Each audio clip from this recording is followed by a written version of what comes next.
Car launch is done. Testing complete. Christian Horner allegations?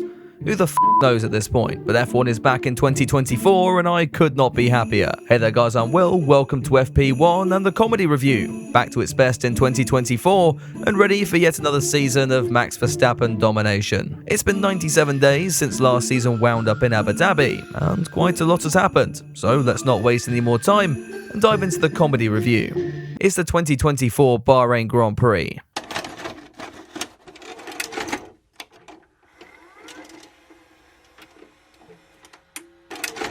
So we're back kicking things off with the news, and where better to start than with Red Bull, who looked 10 out of 10 post-pre-season testing.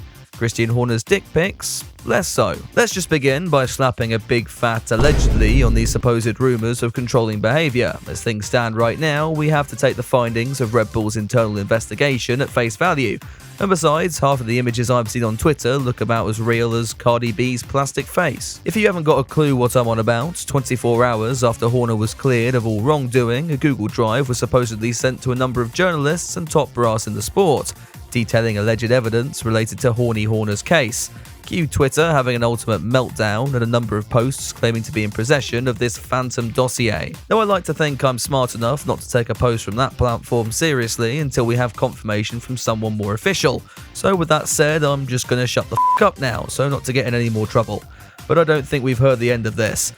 Let's just move on. In other news, Paddy Lowe has returned to the paddock sponsoring Sauber, which is nice for him, I guess, and F1 racing guidelines are set to be introduced in the grassroots of motorsport, so young drivers can get more familiar with just how unfair and inconsistent penalties are right from the get-go. The 2024 Bahrain Grand Prix would also be changing things up by hosting the race on a Saturday.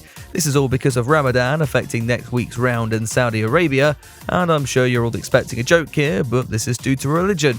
And I'm not a fucking idiot. Let's move swiftly onto Thursday's FP1 session then. Max Verstappen wasting no time in pulling his equivalent to Bono my tyres are dead, complaining about downshifts and telling his engineers that his new RB20 was a glorified rubbish bin. Guess that's what happens when you model it after the W13. The Dutchman found himself down in P6 come the end of the hour, though Sergio Perez at least looked a lot more consistent. He was still filling his usual slot of P12. With the Red Bull struggling, it was left to their 2023 car to pick up where that season left off, Daniel Ricciardo piloting his RB to P1 at the conclusion of the morning's running. And if you've been watching this channel for any length of time, you'll know that I'm rather happy about all that. Turn 1 seemed to be proving problematic for a couple of drivers, Charles Leclerc and George Russell both having offs throughout the session. Lance Stroll thus took the opportunity to give himself and his sponsors the only screen time of the weekend, apart from when he goes out in Q2 of course. The main takeaway from FP1 though was that the field looked even tighter than before, that trend continuing as the sun set and FP2 got underway. This time it was #Blessed who took top spot, surprising a few as Red Bull continued to struggle. Maybe this was their genuine pace and we could have an exciting season on our hands.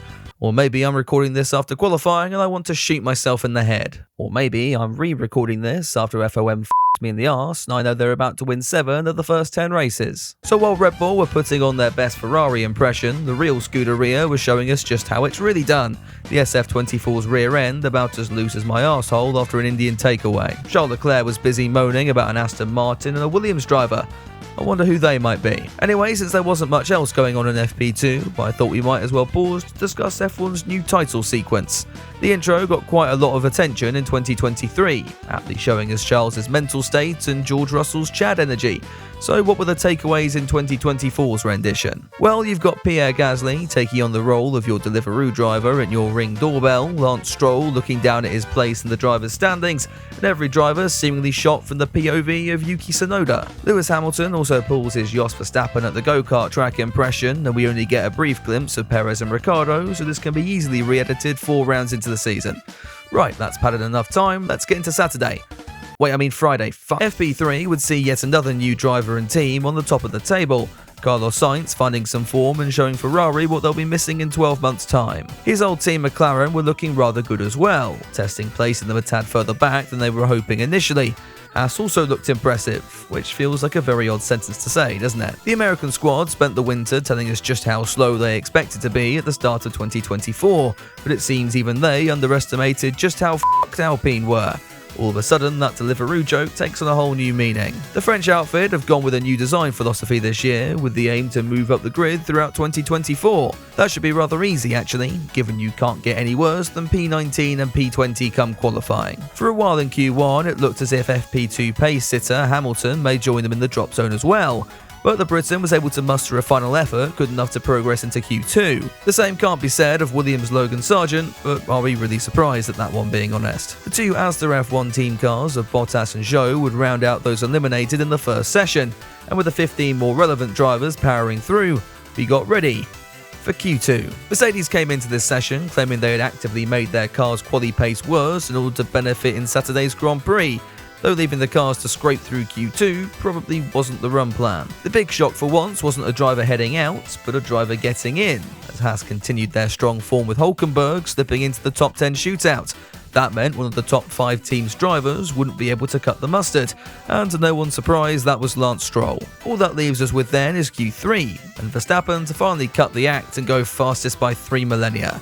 Here we go again. But of course, very happy to be on pole. To be honest, it was a little bit unexpected.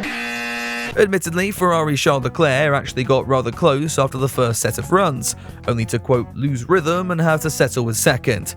This face really says it all. Hamilton, meanwhile, started his 2025 Scuderia preparation early by bottling his final lap, condemning him to start alongside Hülkenberg in 9th place for the race. His teammate George Russell was actually able to extract some performance from his W14, slotting into 3rd behind Verstappen and Leclerc. I've said a lot of names here without the mention of Checo Perez, which isn't usually a good sign, so how badly did the Mexican f*** it this time? Well, it was only P5 for the Red Bull driver in Bahrain, which I'm only going to put as a 2 out of 10 on the bottle scale. So whilst it looked as if we were back to status quo going into the first race of the year, we still had several questions looming over F1 in 2024. Mainly, who's going to pick the short straw and have to be the one to pile drive Verstappen into turn 1 and make the race vaguely interesting? I'm not feeling too confident about this one, lads, but let's see what Saturday has in store anyway. Verstappen would get away like Verstappen, while Leclerc would get away like Leclerc. For new fans, that meant the Dutchman shot off into the distance and the Ferrari driver got off the line like shit. Further back, Nico Hülkenberg threw himself into Lance Stroll's arsehole, the stewards letting him off, as the Canadian would have finished last anyway. Meanwhile, at the front of the field, Charles Leclerc was trying his hardest to lose a spot on the podium, allowing Russell to slip by, then being scared off the road by Sergio Perez, which is possibly in contention for the most embarrassing moment of his Formula 1 career. For a second, it looked as if George might just bring the fight to Verstappen, until it became clear the only reason the Briton was faster was because he was taking a rather lax approach to track limits. Leclerc's nightmare would then continue when he locked up again on lap 7. That allowed Perez through and put the Monegasque teammate Carlos Sainz right onto his diffuser. Sainz was clearly quicker, but Ferrari were set on being Ferrari, and thus the clown show continues. 3 tours later, and Logan Sargent would be the first casualty of the 2024 season, meaning we might just get a safety car and actually get a fight at the... Oh, never mind, he's on his way again. Back to the Ferraris, and with the team mute on the radio, Sainz would take matters into his own hands, slipping past his teammate and going after Perez in front. That leads us nicely onto the first round of stops, Checo pitting later and almost getting the overcut on George Russell. When this didn't work, he took the Thanos approach and did it himself. He didn't wipe out half the grid though, that seemed to be a 2023 thing. The stops also put Sainz conveniently behind his teammate again, which I'm sure made him very happy. Maybe Ferrari were putting their eggs in the wrong basket however, Charles seemingly struggling, and sure enough, Sainz pulled the dive bomb of all dive bombs on lap 17 to tell his team to basically go f*** themselves. Max would finally pit 1 lap later. Just thought I'd mention that, as we probably won't see him again to the last lap anyway. Sainz, meanwhile, was up another position and now onto the podium. The Mercedes cars also running with difficulties in the desert, but that's okay, since all of their fans have switched to the Scuderia anyway. Hamilton was also running into issues, claiming he had no battery left. His team were quick on the radio to explain that this was because he had used it all up. Valtteri Bottas was into the pits on lap 32, and seemed to stay there for quite a while. After almost a minute in the box, the Finn's race was ruined and he was sent back out to cruise to the finish. Incredibly though, he was still ahead of Logan Sargent. The latter half of the Grand Prix then was all about the battle for 4th, George Russell fending off a charging Charles Leclerc, George, though, is a master of throwing away Bahrain Grand Prix and so slid off the track and allowed the Monegasque straight through. As that calmed down, attention shifted to the battle to be Max Verstappen's next slave. Ricciardo was faster on his soft tyres, though behind teammate Yuki Tsunoda, who in turn was chasing Kevin Magnussen for the coveted position of P12. Yuki was asked to move out the way, only yielding when he noticed Lord Verstappen was watching closely behind. The mess of it all allowed K-Mag to scarper up the road, though at least Netflix will be lapping this one up. But at the front, Max Verstappen was utterly dominant, the Dutch Messiah beating his teammate by 22 seconds, with Carlos Sainz wrestling his Ferrari into third. I have a feeling I might be saying that sentence a few more times in 2024, but at least it's only 8 days till IndyCar gets underway. Despite that, I don't think this was too bad of a race, for Verstappen domination standards anyway. We got battling throughout, and I think more than a few rivalries have been ignited tonight that will continue to play out over the course of the year.